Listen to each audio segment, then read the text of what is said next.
head cracks the ground again, leaving me stunned and breathless. Around me a blurring crowd of faces gathers. Have they come to help me? And then I feel the prickling chill of air against my sweat-dampened forehead. The loosening of my dark hair, freed at last. My helmet. I see it beside me, overturned like an empty snail shell. My armor, too, had been shaken loose. All those straps that Achilles had tied, undone by the god. It falls from me, scattering the earth, the remnants of my split shell.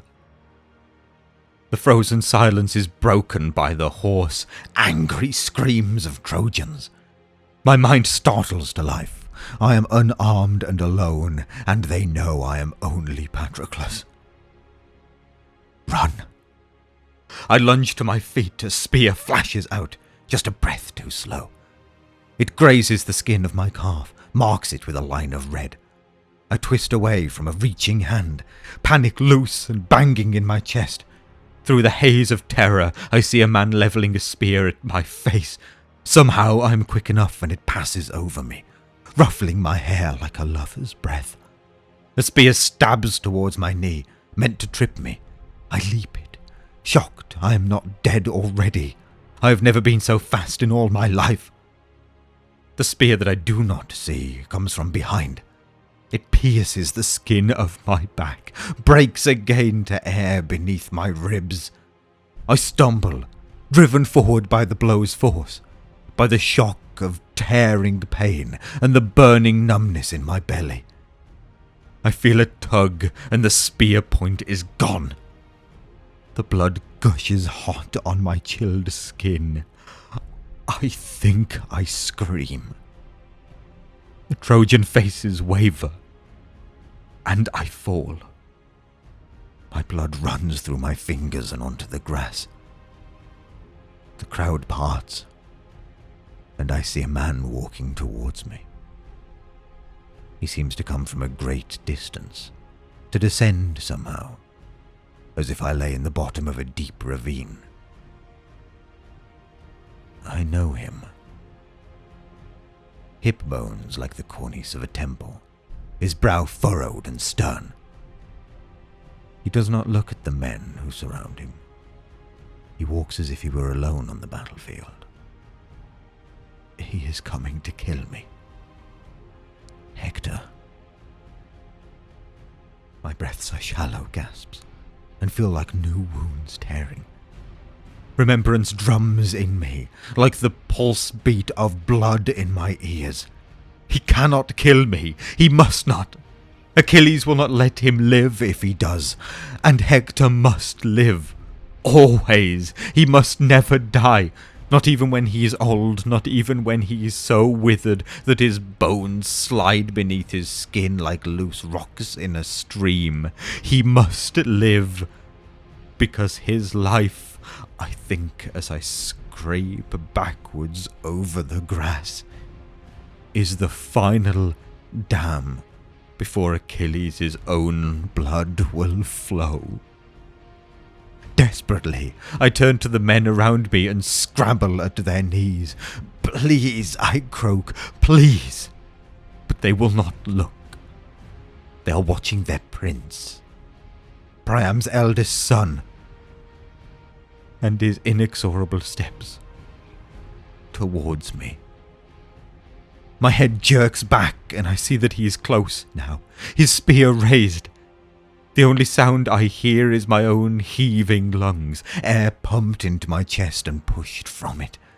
Hector's spear lifts over me, tipping like a pitcher, and then it falls.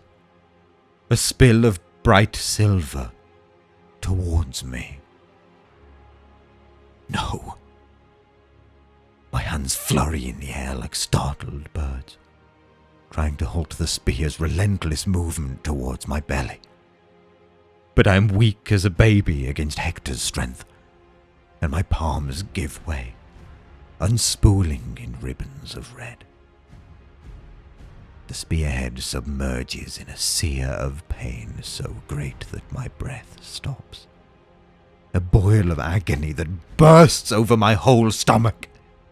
My head drops back against the ground, and the last image I see is of Hector, leaning seriously over me, twisting his spear inside me as if he is stirring a pot. The last thing I think is Achilles.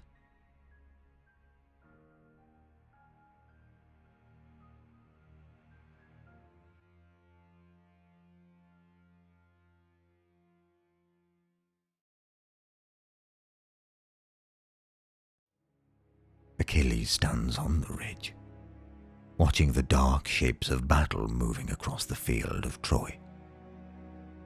He cannot make out faces or individual forms. The charge towards Troy looks like the tide coming in. The glint of swords and armor is fish scale beneath the sun. The Greeks are routing the Trojans, as Patroclus had said. Soon he will return, and Agamemnon will kneel. They will be happy again. But he cannot feel it. There is a numbness in him.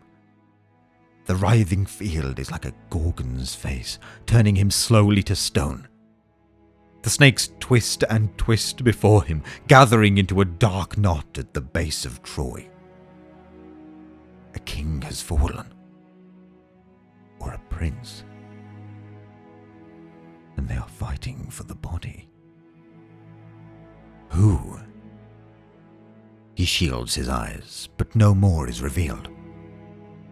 Patroclus will be able to tell him. He sees the thing in pieces. Men coming down the beach towards the camp. Odysseus limping beside the other kings. Menelaus has something in his arms. A grass-stained foot hangs loose. Locks of tousled hair have slipped from the makeshift shroud. The numbness now is merciful. A last few moments of it. Then, the fall. He snatches for his sword to slash his throat. It is only when his hand comes up empty that he remembers he gave the sword to me. Then Antilochus is seizing his wrists, and the men are all talking. All he can see is the blood-stained cloth. With a roar, he throws Antilochus from him. He knocks down Menelaus. He falls on the body. The knowledge rushes up in him, choking off breath.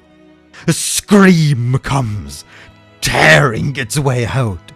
And then another and another. He seizes his hair in his hands and yanks it from his head. Golden strands fall onto the bloody corpse. Patroclus, he says, Patroclus, Patroclus, over and over until it is sound only. Somewhere Odysseus is kneeling, urging food and drink. A fierce red rage comes, and he almost kills him there. But he would have to let go of me. He cannot. He holds me so tightly I can feel the faint beat of his chest, like the wings of a moth. An echo. The last bit of spirit still tethered to my body. A torment.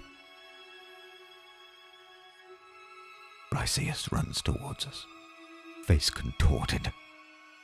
She bends over the body, her lovely dark eyes spilling water warm as summer rain. She covers her face with her hands and wails. Achilles does not look at her. He does not even see her. He stands. Who did this? His voice is a terrible thing, cracked and broken. Hector, Menelaus says. Achilles seizes his giant ash spear and tries to tear free from the arms that hold him.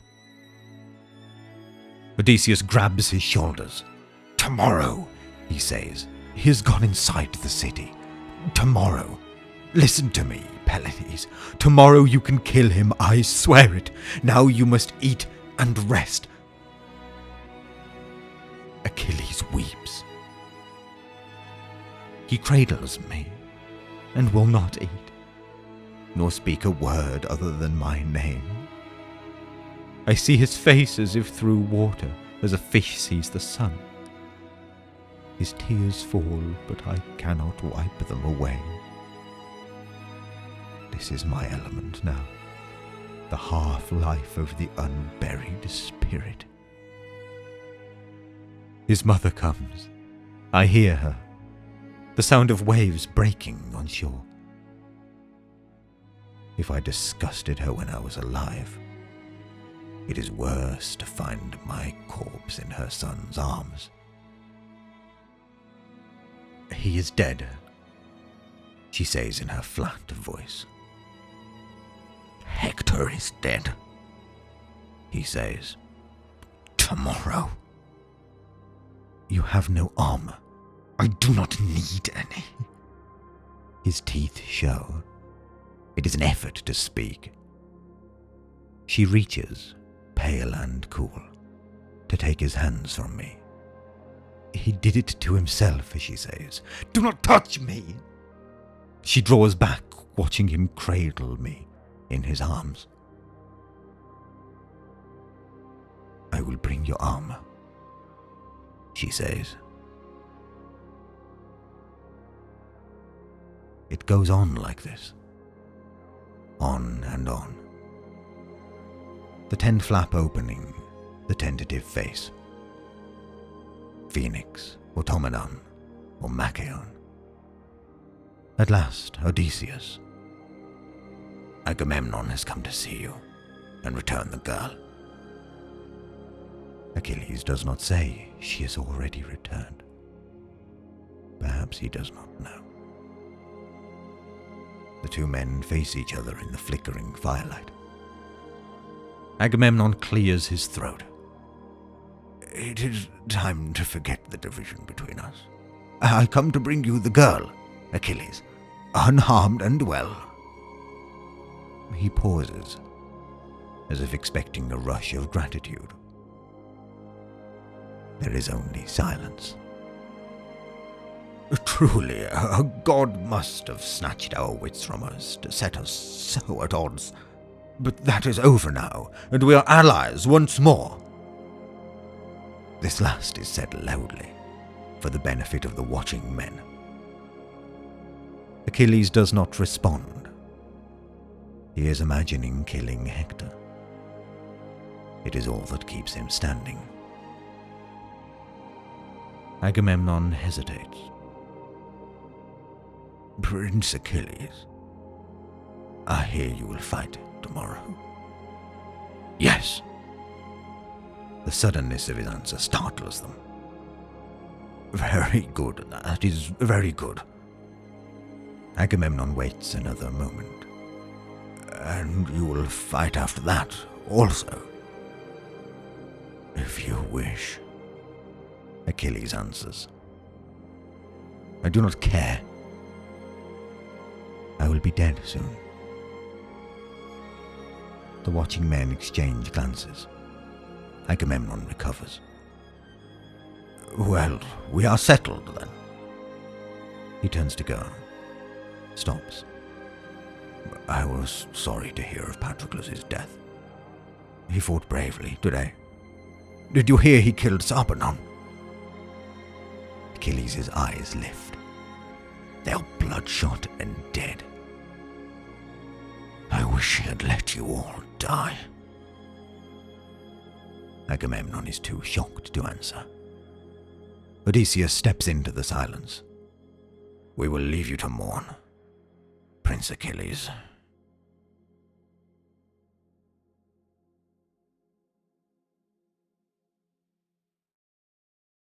Greetings, one and all.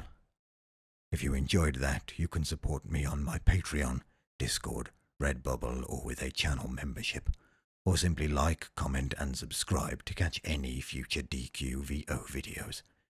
And as always, My thanks for watching.